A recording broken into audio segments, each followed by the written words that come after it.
Have you ever had your children spend hours and hours staring at the screen of their phones, playing games, being on social media, and when it's time to turn it off, they get angry with you? I think that as parents, we all have this daily struggle with our children. But in the long run, these habits will end up deteriorating the relationship that we have with them. My name is Chananya Abraham, and I'm a licensed psychotherapist specializing in parenting, young adults, and family therapy for over 15 years. In this video, I'm going to share with you 7 habits to help your children stop being addicted to their phones, so that at the end of this video, you can get the confidence in how to communicate with your kids and their unhealthy phone habits. The goal here is so that you can like your children as much as you love them.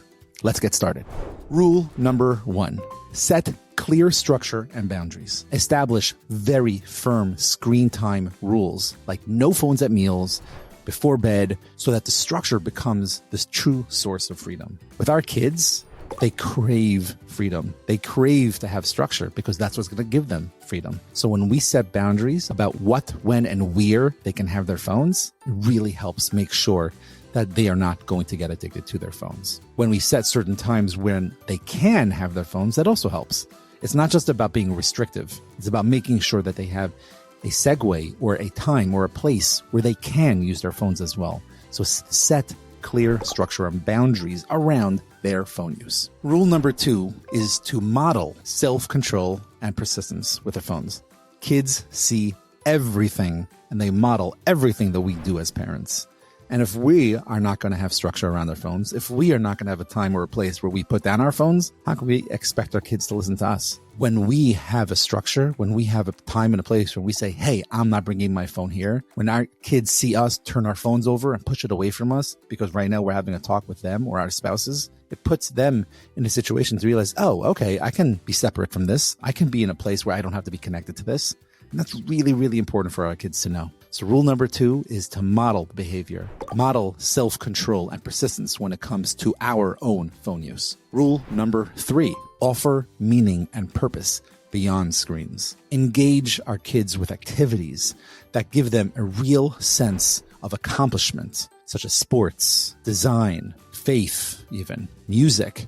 Put them in a situation where there's something more than phones. If the kids are only thing they're going to know is phone use, then all they're going to want is phone use. So let them have something, give them something that can be helpful more than just their phones. Rule number 4, I think, is really, really important and something that I know I've struggled with as a parent, and hopefully something that my wife and I have made some gains on ourselves. Teach digital awareness and media manipulation. There are so many different places and things out there that can be very helpful when it comes to social media, when it comes to online games, and it can help with brain development and eye movement and ADHD and anxieties. But at the same time, there's so many things online that could be unhealthy and unsafe and things that we would never want our kids to be exposed to. Teach our kids about this. Teach your kid that there are things out there that they shouldn't be doing, that they shouldn't be seeing, that they shouldn't be exposed to.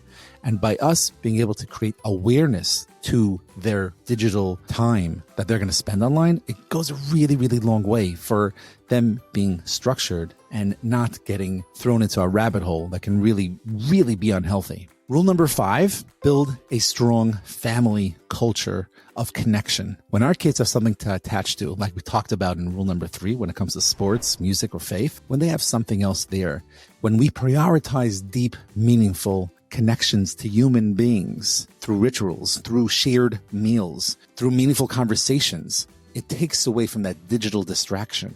And it makes it that, oh, I'm missing out on something because we're all doing something together. I'm on my phone. By us having something our kids can turn to and we have something healthier to replace it with, it puts us and it puts them in a situation where they want to be a part of us. And it puts them in a situation where like, hey, I don't want this. I don't want to just be using my thumb all day. I want to be able to be somewhere else. I want to be with my family. I want to be with my friends. I want to be with my peers. And that goes a very, very long way. And I think that's really, really important. So rule number 5 is to create strong family culture around connectedness, because that can really make sure that our kids don't fall to that phone-to-phone addiction. Rule number 6 is really, really important as well. We want to be able to encourage real-world competence and responsibility. So when we give kids meaningful responsibilities at home or in the community, and they have a real sense of achievement for what they're doing, it puts them in a place where they're going to build up a certain confidence that phones and whatever they're accomplishing on the phone can never, ever, ever replicate, because now they're being a part of something. They just cleaned up the whole park to get it ready for spring. They just shoveled the old person's driveway before, they had to leave their house. And that person was never going to be able to leave their house if not for the fact that every single afternoon they have to go shovel the next door neighbor. You're putting them in situations where they feel a part of something, not just for themselves, even the family unit, but for the greater good, for the overall community that they live in. And that can really help make sure that there's not going to be unhealthy behaviors that they're going to fall to. And the last rule is to foster independent thinking and resilience. Teach kids about trends and about how to resist peer pressure.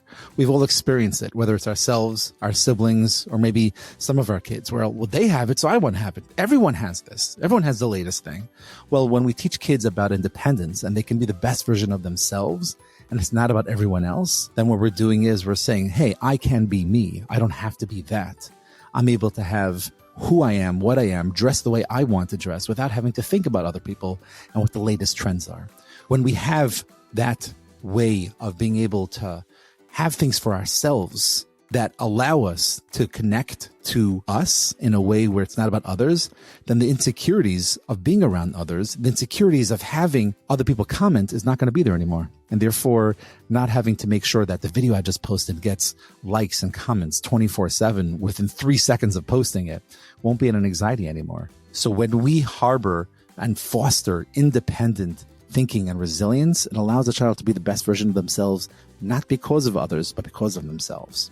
And I think these 7 things are so important and so helpful for making sure that our kids do not get addicted to their phone use.